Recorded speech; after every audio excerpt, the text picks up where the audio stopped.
Hi guys! Welcome back to my YouTube channel, Neslac Money TV. At kung bago ka pa lang sa aking channel, please don't forget to subscribe and click the notification bell para lagi kang updated kapag may ina-upload akong video on how to make money online.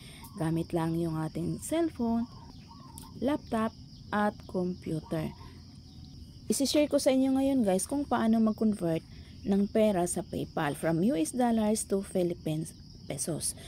So, ngayon punta tayo sa ating browser or sa ating Google Chrome para makapag-convert tayo ng pera. So, itap lang natin itong Google Chrome or yung ating Google browser. So, itap lang natin yan.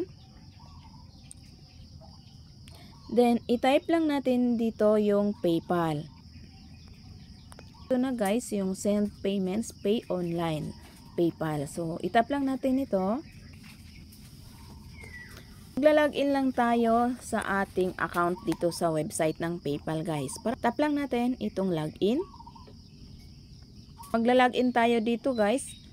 Enter lang natin dito yung ating registered email. Then enter your password. Then click login. Then scroll lang natin yan sa baba guys. Makikita natin yung PayPal balance. So itap lang natin yung PayPal balance. So ayan guys, makikita natin sa baba may 5 pesos in Philippine pesos at 42.99 US dollars. So itap lang natin yung tatlong tuldok sa gilid.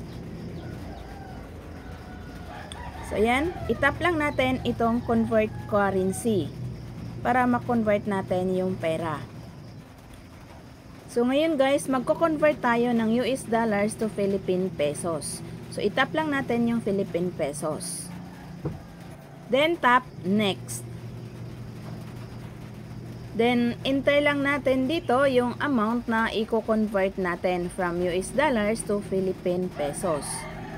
So ngayon guys, i-convert natin lahat yung 42.99 US dollars. So ayan guys, then itap lang natin itong next.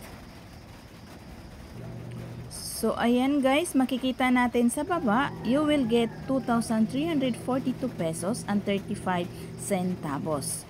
So, i-click lang natin yung convert now. So, ayan guys, makikita natin, converted na siya. So, itap lang natin itong done.